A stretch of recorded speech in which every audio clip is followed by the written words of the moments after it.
Thank you very much, Dr. Mark Linda Herbero, and of course, Sir Roscares, Sir Ronald, no? Our ever beautiful principal, and of course, our teacher sa Tapas West. And of course, Ma'am Linda, nasa Tapas East na. Anyway, good morning, good afternoon, good evening to our Tapasians OFW families, officers, and members. And of course, sa tanan, no?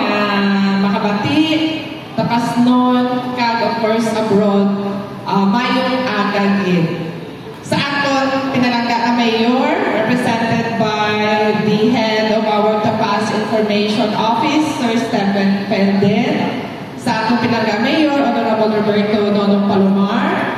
And of course, sa aton pinalangga ka mabuot, maalwan, tanan kama. Mabuot, maalwan, maalam. Vice Mayor, pagpaka natin, Honorable Roberto Somo. Of course, ang aton kaupod sa serbisyo publiko, ang gwapo ho naman ng SB member, agamula ng Tapas, Waritiwan, panapakan natin, Honorable Marlon Perez. Tawag yung kapalakpak kaya mo. Of course, panapakan na natin ng aton matahong nga kagawad sa poblasyon, ang kilala sa ngaran nga titit nga subong ko lang nabalaan Remedios Galyasa. Honorable Remedios Galyasa, panapakan natin si Ma'am. Of course, retired na siya. So, lamang siya sa amon, kaya kami wala pa na-retire, no? Diba? May pension na. Of course, ang aton nga president nga sa likod sang sinitanan, nga okasyon, ang officers of Tapasians International Association. Palapakan natin, actually, na-confuse ako kanina. Mr. Susimo Jimeno Jr. and or Salvi Jimeno, the President of Tapasians International Association. Sa pakamatuod, to tell you honestly, sino niya si ano man, nga duha niya ngala. Kami isa lang katao, so, why man ako na-scam? Na ano lang, na isaan lang. Anyway, thank you, sir, for inviting us, no, as part of our municipal officials of this Tapas. Salamat din to be part of your most important and momentous Family Day of OFW. As I was invited, I always think, no, OFW, paghambal natin ng OFW, ano ang sasunod sa pinsan sa halos tanan? Damo, kwarta, diba? Dollar, no? Ma-picture out natin pag OFW. Damo siya kwarta. Dollar ang kinikita.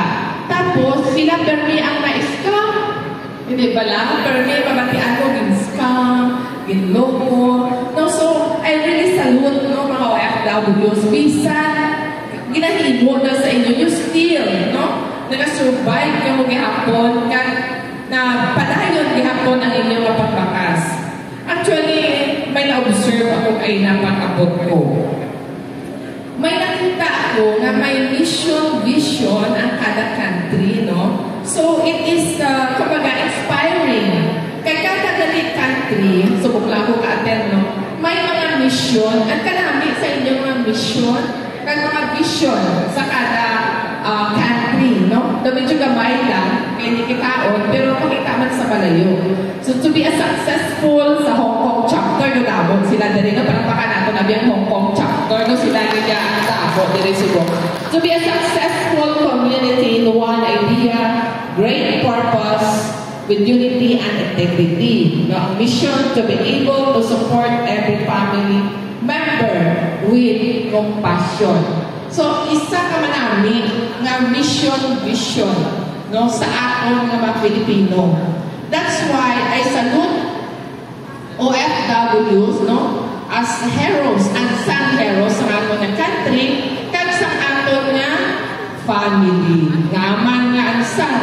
Hay kung may problema, especially sa kwarta, si OFW permi ang hero. Siya permi taga salong sa aton nga problema. So ako na gani nga kung tanaw nato no, ang aton nga community tanan himuon sa OFW para sa pamilya. Siling ni SB Marlon kain na pulaw bugtaw, ano pag ito gani SB, mga sulong kilay ng nga pag-umbra sa aton ni OFW. Kung tanaw ninyo, buwis buhay.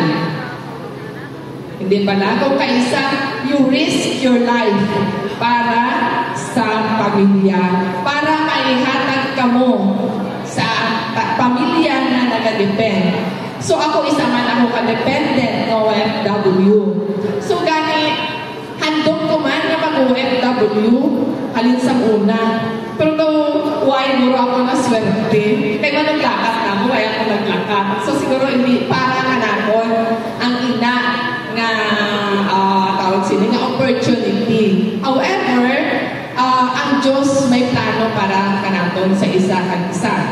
So gani bilang pamilya sa OFW, isa nakasalalay sa pamilya, no? Ang financial status ng mga OFW. Isa frustrate, sa totoo nga ma-frustrate ang OFW kung ang pamilya hindi kabalo mag-manage sa kwarta. So manami na tadi may mga program pala ang OFW nga financial literacy, matutuan ang pamilya, livelihood, training, no?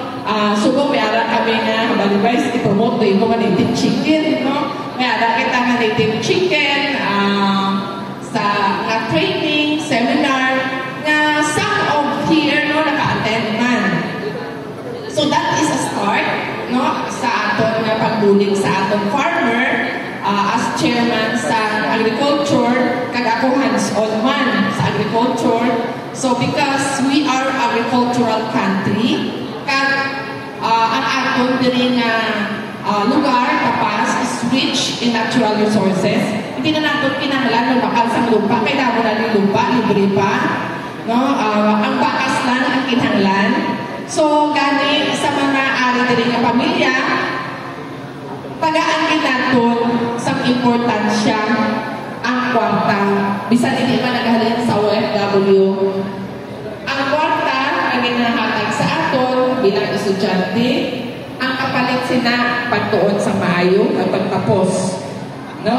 Kaya mo ang future sa aton nga community, ang future sa aton banwa, ang future sa aton nga country. So, kamo nga kabataan, hindi naman kabataan, ari diri nakasalalay sa inyo ang kinabukasan ng ating bayan. So, kumbaga kami, kita ng mga parents, ara kita po support, pero ang pagbakas, ara rin sa inyo ng mga kabataan. Hindi sa tanan nga oras kagkabuhi sa OFW, ara bastante tanan. May time, no? Hindi na makaobra, magmasakit na, as na ito habang sir kain nga magmasakit na, ginatago lang, para lang mag-ihatag. That is true. So, masakit nga kamatuuran nga dapat natong tagaan sa importansya kag tagaan sa pasidungog sa atong pamilya kag sa atong nga banwa. So, you deserve, no? You deserve recognition, appreciation. Bisan sa pamilya kag sa atong nga banwa ang pagbakas sa atong nga OFW.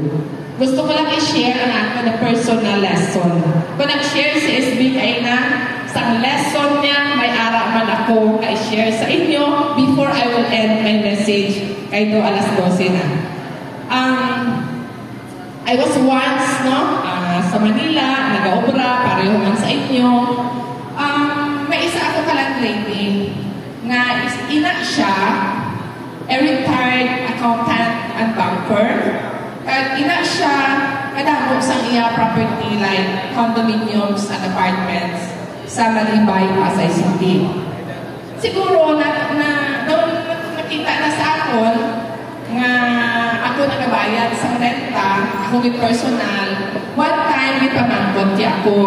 Sila niya, ma'am, anong trabaho ni Mr. mo? Ambal ko, ma'am, OFW. O di siyempre may pera siya. Siguro, ma'am, hindi naman malaki. Sabi ko na. So, sabi niya, gusto ko bumili ng lupa dito sa Malibay. Ay, ma'am, sorry po, hindi ko kakayanin. Kasi ang that time, in 2005, per square meter sa Malibay is 15,000 per square meter. So sabi ko, ma'am, hindi ko kakayanin yan. Sabi ko, bakit hindi? Di ba may trabaho asawa mo, tsaka may trabaho ka rin? Sabi ko, yes, ma'am, meron po. So pwede yun. Kaya mo yun. Tingnan mo ako. Nakarami na ako ng properties dito sa Malibay. So medyo interested ako sana. Alam mo, anong sagot ko sa kanya? Ma'am, sorry po kasi nagpapadala pa kami ng pera, nag-support kami sa family, so hindi ko kakayanin yun. Anong sagot niya sa akin? Yun, doon ako na-struck. Na-starstruck. Kumbaga, anong sagot niya sa akin? Kayo kasi, sagot niya sa akin, kayo kasi, mahilig kayo magbigay sa pamilya niyo. Sabi niya. Kasi yung landlady ko na yan, Inche. So, alam mo naman yung Inche.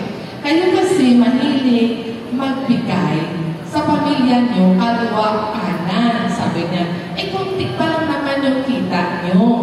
Antayin nyo na, sabi niya, dapat magbigay kayo pag marami na kayong pera. Siyempre na ako, ay ma, magtatampo naman sa amin. Kasi pag hindi kami nagbigay, siyempre na-expect nila yun. Sabi niya, ganito lang yan, iha.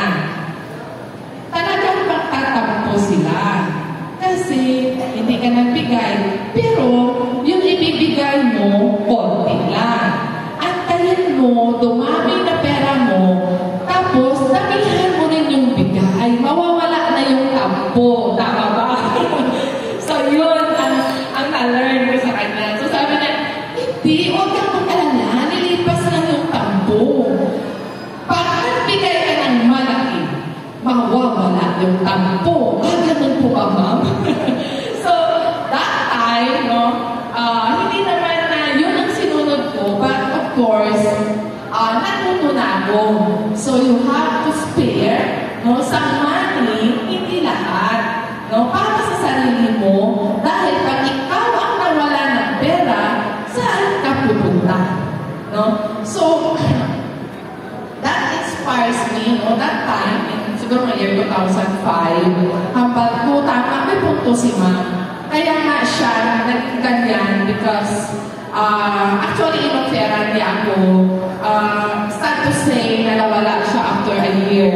Hindi ko rin alam na nawala rin siya, parang tinago ng family because the husband was a retired US Air Force. So, they are into business, magaling siya. So ako ay look forward, sa lahat ng OFW na sometimes, we have to spare for ourselves. Time will come for the rainy days, emergency. We need backups, I hope na may napulot man kamo sa akong share. Kaya I look forward sa family sa mga OFW. Subong nag-evolve na, naging business entrepreneur na sila, business owners, agripreneurs, So, gani, kabay pa, we will give our time to our business, Kay diri sa atong local, ang small, medium enterprise, ang hugit na ang tako, ang driving factor na makaboost sa atong economy. Ang mga after pandemic, bisan gali ang mga multi-million companies apektado. So how much more pa kita? However, tungkol sa mga local businesses natin, small and medium enterprise, na diri, balaan ko ang mga OFW nato, may mga negosyo diri. So palakpakan natin sila, ay sila ang nagbuhi kay naghatag sa vibrant economy diri sa Banwa sa Tapas after pandemic. So thank you again sa inyong pag-imbita. Congratulations sa inyong tanan. And I hope to see you more in the next year kaya mag-improve, pagdamo pagin ang members ng Tapasiyans kay nakita ko, hindi lang inig, kadamo sa OFW natong diri sa Tapas. So congratulations and God bless us all. Thank you very much. As we remember Regina Pacubila for sharing to us her beautiful lessons that we will treasure in our lives. There's nothing wrong to be kind and to be generous, but of course we have to be men. Okay, di ba, Glenn? Yes, we have thank you so to much.